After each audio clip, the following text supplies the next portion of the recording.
एक बात कहूँगी, अब साहित्य ग्लैमर हो गया है, चकाचौंध की दुनिया में साहित्य घुस गया है।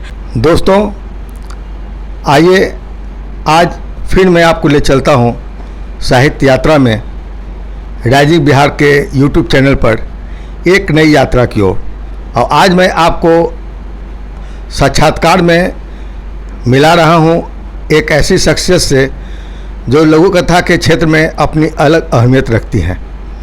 इतना ही नहीं, उन्होंने विभिन्न क्षेत्रों में काम किया है, कहानी भी लिखा है, कविता भी लिखा है, लेकिन लघु कथा में इनकी अलग प्रतिष्ठा मिली है। पूरे देश भर की पत्रिकाओं में ऋचा वर्मा का नाम बहुत ही प्रमुखता से ली जाती है और इनकी लघु कथाएँ देश भर की पत्रिकाओं में प्रकाशित हो रही है। इतना ही नहीं, कई पत्रिकाओं द्वारा इनकी लघु कथाएँ कई संस्थाएं द्वारा पुरस्कृत भी की गई हैं। लघु कथा आज साहित्य की सर्वाधिक चर्चित विधा रही है और इसलिए लघु कथा के तरफ बहुत सारे रचनाकार इकट्ठे हो रहे हैं, लेकिन उनमें अच्छी लघु कथाएँ लिखने वाले बहुत कम रचनाकार हैं। बिहार में एक उभरता हुआ हस्ताक्षर है ऋचा वर्मा जी। तो आइए हम आपको भेंट करवाते हैं ऋचा वर्मा जी से।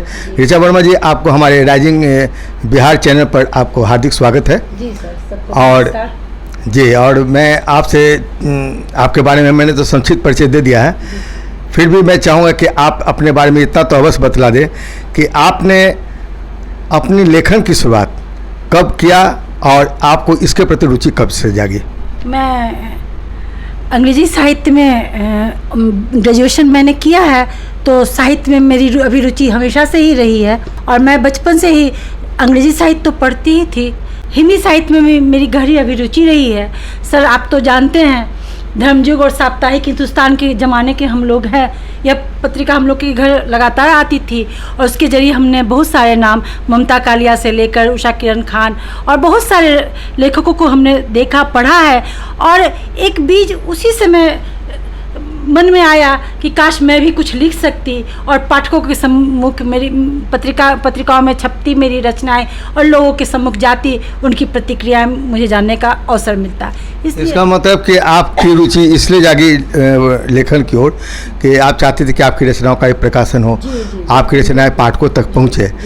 लेकिन साहित्य की विभिन्न विधाएँ हैं, कविता है, कहानी है, लघु कथाएँ हैं। आप इन विधाओं में, ऐसे तो आप सभी विधाओं में लिखती हैं, लेकिन लघु कथा के प्रति आपको विशेष रुचि क्यों जागी? जैसा कि हम सब जानते हैं कि आज का युग लघु कथा का युग है, तो कॉलेज के ज़माने में भी मैंने कहानियाँ लिखी, लेकिन वो डायरी के पन्नों तक ही सीमित रह गई। लेकिन 2016 से जब मैंने हिंदुस्तान पेपर लिया, अखबार मेरे घर आने लगा और सोशल मीडिया का मैं बहुत ही आभार व्यक्त करती हूँ कि व्हाट्सएप और फेसबुक के ज़रिए हमें उनका पता भी मिलने लगा। मैं सोचती थी लिखूँ, डाक में डालूँ, वहाँ वो कूड़ा में चला जाएगा, लेकिन 2016 में मेरी सबसे पहली लघु कथा हिंदुस्तान के, जानते हैं सर, हिंदुस्तान लाइव आता था बुधवार को, उसमें मैंने उसमें फ़ोन नंबर दिया हुआ था, उसी में मैंने भेजा और बहुत खुशी लगी हुई मुझे, जबकि मेरी पहली लघु कथा ही उन्होंने प्रकाशित कर दी। हाँ, मुझे मालूम है, इसलिए कि उस समय तमाम हिंदुस्तान में जो भी लघु कथाएँ कविताएँ प्रकाशित होती थी, तो उसमें मेरी कलाकृतियाँ प्रकाशित होती थी। आप कई लघु कथाओं साथ मेरी कलाकृतियाँ प्रकाशित हुई है। तो हिंदुस्तान तो उस समय साहित्य पन्ना निकालते थे। आज बहुत सारे अखबारों में मैं देख रहा हूँ कि साहित्य पन्ना अचानक गायब हो गए हैं, या बहुत लोग साहित्य को प्रकाशित भी करते हैं तो फिलर के तौर पर या कभी कभी। तो आपको अब कैसा महसूस होता है उस समय और आज की स्थिति में कि साहित्य किधर जा रहा है? जी, एक बात और बता दूं कि प्रभात खबर की सुरभि परिशिष्ट में भी मेरी बहुत सारी लघु कथाएँ प्रकाशित हुई, लेकिन अब वो परिशिष्ट भी बंद हो गया, पटना लाइव भी बंद हो गया। तो हम जैसे लेखकों के लिए एक जरिया था, क्योंकि ये हमारे बिहार से, और प्रभात खबर बिहार, झारखंड और बंगाल से मुख्यतः निकलती हैं, तो इनमें हम लोगों की लघु कथाएँ प्रकाशित हो जाया करती थी। लेकिन अब वो बात रही नहीं। हालांकि मेरी लघु कथाएँ सोच विचार, क्षितिज, दृष्टि, आधारशिला, ऐसे बहुत सारी पत्रिकाओं में प्रकाशित होती ही रही हैं। तो लेकिन वो जो चीज़ थी कि हर सप्ताह वो एक परिशिष्ट आता था और हम लोग बड़े उत्साह से लघु कथा लिखते थे, क्योंकि अब कहते हैं लोग छपास की बीमारी, लेकिन मैं माफ़ी के साथ कहना चाहूँगी कि जब तक प्रकाशित होती है तो उत्साह दूसरे तरीक़ा का होता है, दुगना बढ़ जाता है। तो हम लोग हमेशा जब भी कोई विषय दिल को छूता था तो हम उसको मैं लिख डालती थी लघु कथा, और मैं बहुत प्रसन्नता और विनम्रता के साथ कहना चाहूँगी कि जितनी भी मैंने लघु कथा उस समय तक लिखी वो करीब करीब सभी लघु कथाएँ सुरभि और हिंदुस्तान में प्रकाशित हो गई थी। लेकिन अब वास्तव ये बहुत कम लेखकों का यह सौभाग्य है, नहीं तो मैं तो देखता हूँ कि लोग धड़ाधड़ लिखे जा रहे हैं, प्रकाशन उनका बहुत कम होता है। आपका यह सौभाग्य है और आप बेहतर लिखती भी हैं, इसलिए आप जितनी लिख रही हैं उतनी प्रकाशित भी हो रही है। लेकिन कहने का मतलब मेरा यह है कि आप तो कहानी भी लिखती है, बहुत बढ़िया कहानी लिखती हैं और कविताएं भी लिखती हैं, लेकिन लघु कथा के प्रति आपका रुझान कैसे बढ़ा और किस तरह से बढ़ा, और आपकी पहली लघु कथा कब प्रकाशित हुई? जी, मेरी पहली लघु कथा मुझे जहाँ तक याद है 2016 में, वही हिंदुस्तान में पापा आप सही हैं के शीर्षक से प्रकाशित हुई थी।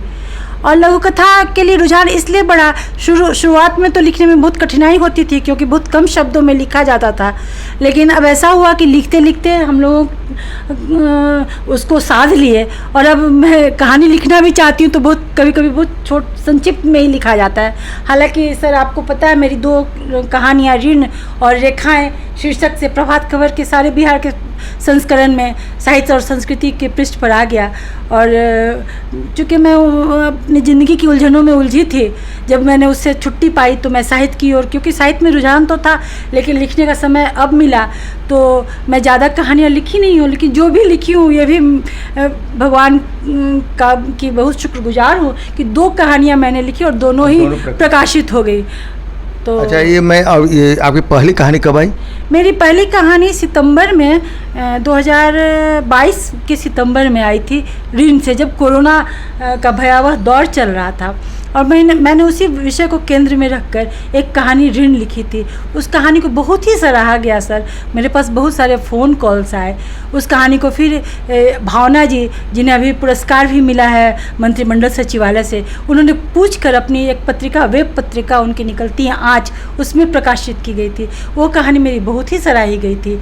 और दूसरी कहानी भी रेखाएँ, जिसे मैंने प्रभात खबर में प्रेषित किया था, वो भी प्रकाशित हो गई। तो कहानी भी आपकी प्रकाशित हो रही है, लघु कथा भी प्रकाशित हो रही है, आप दोनों में समान रूप से लिख रही है, बावजूद लघु कथाओं की संख्या आपकी अधिक है। तो आप अपने को एक सशक्त, कोई भी रचनाकार हो, लिखता तो कई विधाओं में है, लेकिन अपने आप को एक विधा में केंद्रित करता है। आप अपने आप को एक लघु कथाकार सशक्त रूप में मानती है या कथाकार? मेरी रुचि तो कहानियाँ लिखने में ज़्यादा है सर। मैं चाहती थी, मेरी दिली इच्छा है कि मैं कहानियाँ लिखूं, लेकिन लघु कथा का ये युग है और हमारी बहुत सारी संस्थाएं लघु कथा पर प्रतियोगिता निकालती हैं, साप्ताहिक उस पर लेखन के लिए हम लोगों को प्रोत्साहित किया जाता है। तो स्वाभाविक रूप से मैं उसी ओर खींची चली जा रही हूँ, और एक बहुत अच्छा मंच है लघु कथा का सर, नए लेखक और नया दस्तखत करके।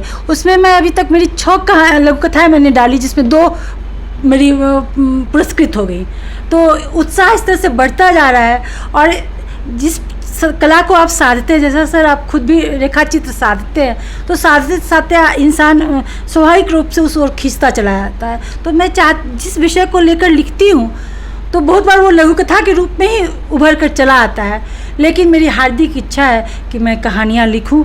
मेरे पास विषय भी है, तो भविष्य में मेरी शुभकामना है कि आप कहानी भी लिखें और कहानी भी आपको अधिक आए। लेकिन मैं कुछ और भी सवाल आपसे करना चाहूँगा कि लघु कथा के रूप में आप इसलिए अपनी पहचान बना रही है, खासकर अभी आपकी एक लघु कथा क्षेत्रीय मंच के द्वारा, जो इंदौर की संस्था है, वहाँ से आपकी लघु कथा पुरस्कृत होकर अखिल भारतीय स्तर पर काफ़ी चर्चा के केंद्र में रही, और उसके बाद आप एक सशक्त लघु कथाकार के रूप में उभरी।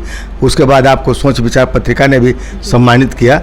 तो क्या आपको लगता है कि लघु कथा के क्षेत्र में आप एक अपनी अलग पहचान बना रही है, और इसमें आपको किस तरह की खुशी महसूस हो रही है? सर, साहित्य तो सागर के समान है, और इसके एक बूंद के भी 100वें भाग में हम लोग नहीं हैं।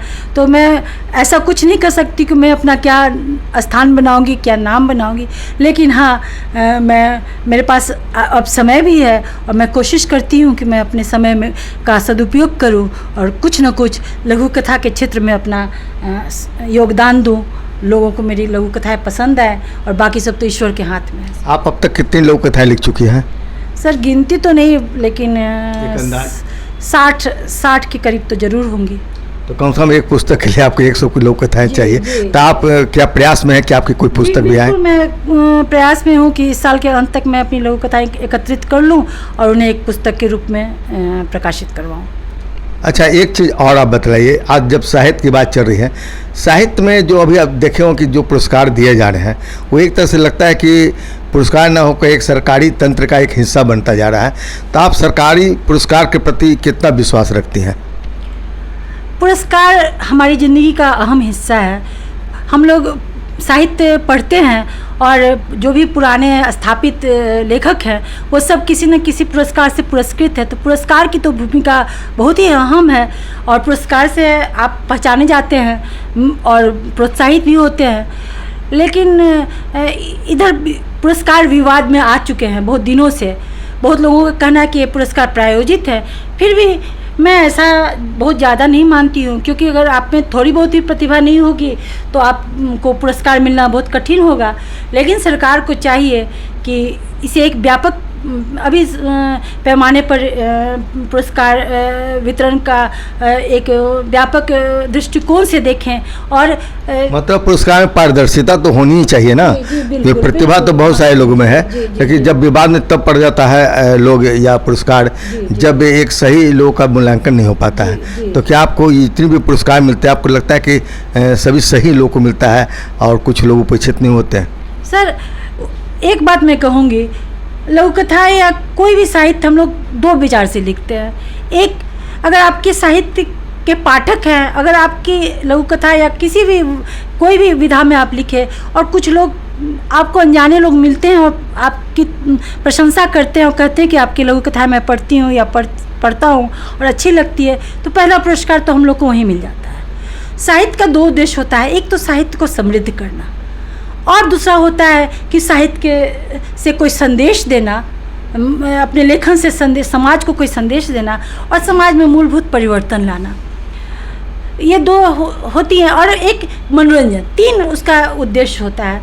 तो पहले तो हम लोग को अपने काम में लगा रहना चाहिए, हम सतत लिखते रहें और अच्छा लिखें, तो हमें हमारे पाठक खुद ब खुद बता देंगे कि हम कैसा लिख रहे हैं। दूसरी बात कि इंसान को कोशिश करते रहना चाहिए, और जब आप में प्रतिभा होगी, आपका लेखन अच्छा होगा, तो आज नहीं तो कल ये छिपी नहीं रह सकती है, या ज़रूर उजागर होगी। और हो सकता है कि बहुत सारे पुरस्कार मरणोपरांत भी मिले हैं लोगों को। तो पहले तो अपने लेखन से उद्देश्य साहित्य का क्या पुरस्कार लेना है या आप कुछ और समझती हैं? जी नहीं, साहित्य का उद्देश्य मैं पुरस्कार लेना, बहुत सारे अब तो पद्मश्री और सारे पुरस्कार का मुझे नहीं लगता या याद नहीं है, जितने हमारे पुराने लेखक रहे हैं प्रेमचंद, और जितने भी उन्होंने पुरस्कार के पीछे किसी ने बहुत ज़्यादा मेहनत किया हो, सब कलम के सिपाही थे, सभी अच्छे। अच्छा ऋचा वर्मा जी, जब आप कलम सिपाही की बात कर रही हैं, प्रेमचंद की बात कर रही हैं, तो प्रेमचंद के ज़माने में जो साहित्य साधना थी, आज के नए साहित्यकारों में वह साधना क्यों नहीं दिख रही है? क्यों लोग सोशल मीडिया जब से आई है, तो वह सोशल मीडिया में भी बहुत अच्छी रचनाएं आ रही है, फिर भी सोशल मीडिया इसलिए बदनाम हो रही है कि इसमें कचरी रचनाएं बहुत अधिक लोग लिख रहे हैं, साधना नहीं कर रहे हैं, सिर्फ सम्मान पत्र बटोरने के पीछे लोग लगे हुए हैं। आप इसके प्रति क्या दृष्टिकोण रखती हैं? सर, एक बात कहूँगी, अब साहित्य ग्लैमर हो गया है, चकाचौंध की दुनिया में साहित्य घुस गया है। आप पढ़े होंगे सर, हरिशंकर परसाई का प्रेमचंद पर एक लेख था, प्रेमचंद का फटा जूता। शायद आपने पढ़ा होगा या आपने सुना होगा। प्रेमचंद ने एक तस्वीर खिंचाई थी अपनी पत्नी के सामने, और हरिशंकर परसाई ने बड़े मज़े से लिखा था कि कम से कम एक तस्वीर खिंचवाने के लिए उन्हें तो अच्छा जूता पहन लेना चाहिए था, जूता से उनका अंगूठा बाहर आ रहा था। तो प्रेमचंद चकाचौंध के पीछे नहीं थे। प्रेमचंद को समाज की जो परिस्थितियाँ थी, कफन और इस तरह की जितने भी कहानियाँ उनकी प्रसिद्ध है, उसके जरिए वो समाज के सच को सामने लाना है उनका एक मुख्य उद्देश्य था।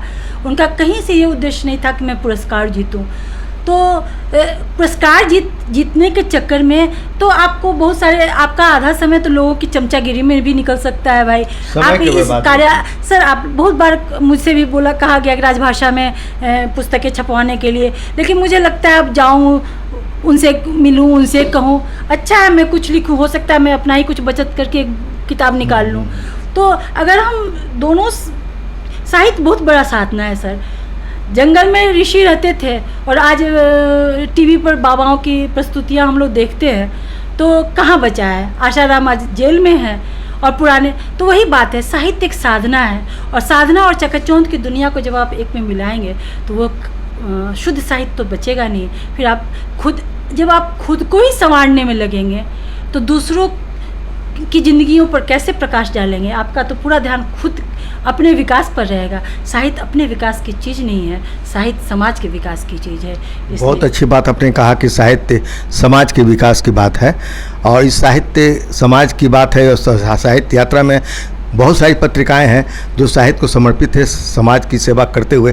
एक बहुत खुशी की बात है सर, जब आप पुरस्कार की बात करते हैं, वो अच्छे अच्छे लेखक, अब मैं नाम तो अभी नहीं लूँगी, बहुत अच्छे लेखक, राष्ट्रीय स्तर के लेखक, जब मैंने एक विज्ञापन निकाला कि कृपया अपनी लघु कथाएँ, तो मैं विश्वास नहीं कर सकी उतने स्थापित लेखक जिनकी रचनाएं मतलब वो अर्थोपार्जन का साधन है, वैसे लोगों ने भी, मैंने आपको फॉरवर्ड भी किया सर, उन लोगों ने भी अपनी लघु कथा बिना किसी अभिमान और बिना किसी अहंकार के ये भेजा है। तो ये एक बहुत ही शुभ संदेश है हमारे समाज का। सर आप भी लगातार हंस में प्रकाशित होते रहते हैं, लेकिन मैं देखती हूँ, मुझे भी लगता है कि सीखने की बात है कि आप छोटी पत्रिका है और बड़ी पत्रिकाओं में आप कभी अंतर नहीं समझते। और जो भी सच के लेखक हैं, वो जिन्होंने मुझे इतने आराम से अपनी लघु कथाएँ प्रेषित की, मैं आश्चर्य में थी कि अरे ये तो बिहार की लघु कथा है, अभी ईश्वर से प्रार्थना है कि हार्ड कॉपी में भी आए,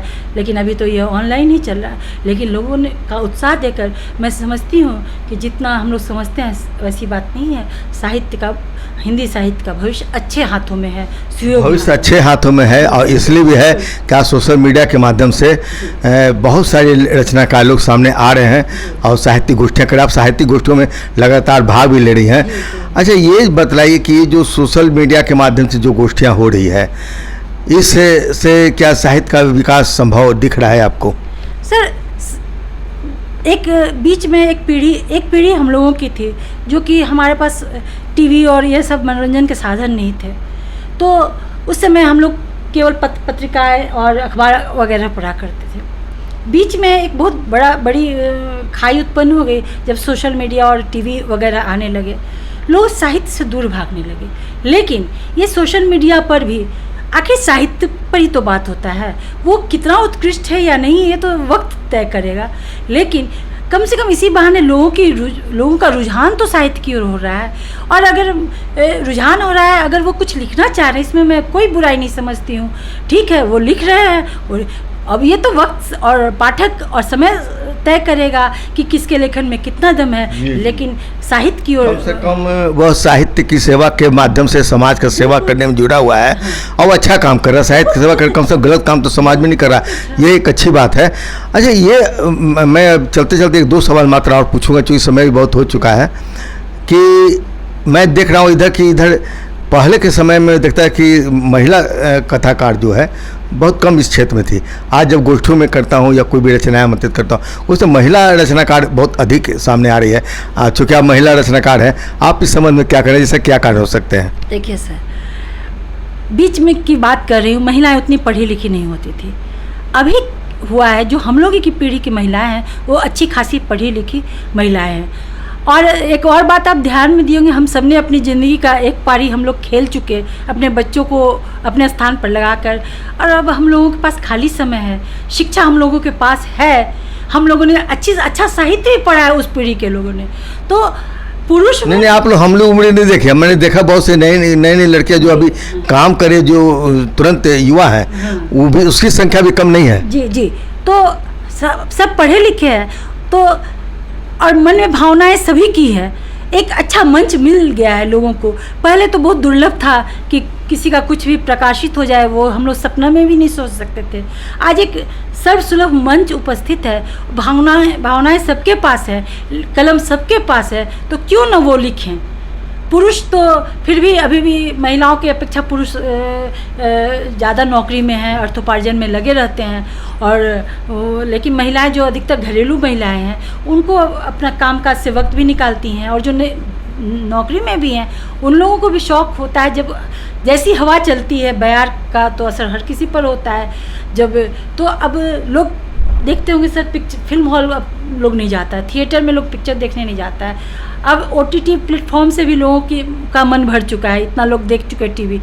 तो यही कारण है कि लोग अपनी मनोभावनाओं को कविता, लघु कथा, कहानियाँ, मतलब समय ने करवट ले लिया है और अब महिलाएं आगे आ रही है। बहुत बहुत शुभकामनाएं आपको, महिला वर्गों को बहुत बहुत शुभकामनाएं। और मैं आप वरिष्ठ लघु कथा लेखिका हैं, आप चलते चलते हमारी नई प्रतिभाओं को आप क्या संदेश देना चाहिएगा? मैं यही संदेश देना चाहूँगी कि जितना लिखना ज़रूरी है उससे भी ज़्यादा पढ़ना ज़रूरी है, क्योंकि अच्छे अच्छे लेखकों को पढ़ने से बहुत सारे फ़ायदे हैं। एक तो हमारी भाषा समृद्ध होती है, दूसरे हमारे जो व्याकरणीय भूल होता है वो कम होता है, तीसरी बात है कि आप अगर कोई कहानी पढ़ती हैं या पढ़ते हैं तो आपको पता चलता है अरे इस विषय पर लिखा जा सकता है। तो हमारे दिमाग के खजाने में तो बहुत सारे बात छुपी हुई है। हमें लगता है कि ये लिख सकते हैं कि नहीं, लेकिन जब वो कहानियाँ पढ़ने के बाद एक इंस्पिरेशन या प्रोत्साहन मिलता है कि चलो हम भी मेरे पास भी ये विषय है और इस पर भी मैं एक कहानी लिख सकती हूँ। और विश्वास मानिए, अगर आपकी भाषा व्याकरणीय भूल कम है और आपकी भाषा पर अच्छी खासी नहीं, एक अच्छी बस एक साधारण पकड़ है, संप्रेषण है आप में, तो आप कहानी लिखेंगे। तो आज बहुत सारी पत्रिकाएं छप रही हैं, दुनिया की आबादी उसी प्रोपोर्शन में बढ़ रहा है, तो आपकी भी रचनाएं समाज के सामने आएंगी, लोग और सराही भी जाएंगी। इसलिए पढ़ना, और कम से कम नई पीढ़ी को, पुराने होने पर पढ़ने से रुचि कम होती जाती है, लेकिन नई पीढ़ी में तो उत्साह है, उमंग है, वो अच्छी पुराने साहित्य को भी पढ़े, समकालीन साहित्य को भी पढ़े, और छोटी हर चीज़ों को। सर आप लोग भी हर चीज़ पढ़ते हैं, उसमें भी ये नहीं है, हर चीज़ को पढ़ना चाहिए। और उसके बाद जब भी कोई मनोभावनाएं, ज़बरदस्ती लिखने की कोशिश नहीं करनी चाहिए। जबरन लिखा हुआ साहित्य कभी भी सफल नहीं होता है। जब आपके दिल में कोई बात बर्दाश्त नहीं हो और तब आप लिखें, तो आप देखिए एक साधारण से साधारण लेखक या लेखिका एक उत्कृष्ट रचना के साथ समाज के सामने अपने को प्रस्तुत करने में सफल होंगे। बहुत बहुत धन्यवाद ऋचा वर्मा जी, आपको आज की गोष्ठी में, इस भेंट वार्ता में भाग लेने के लिए। और दोस्तों, मैं इसके साथ मैं अब आपसे विदा लेना चाहूँगा। इसके साथ यह कहना चाहूँगा कि आप कृपया हमारे इस राइजिंग बिहार चैनल को आप कृपया सब्सक्राइब अवश्य कीजिए, ताकि हमारी यह साहित्य यात्रा आगे भी अनवरत चलता रहे। धन्यवाद, नमस्कार।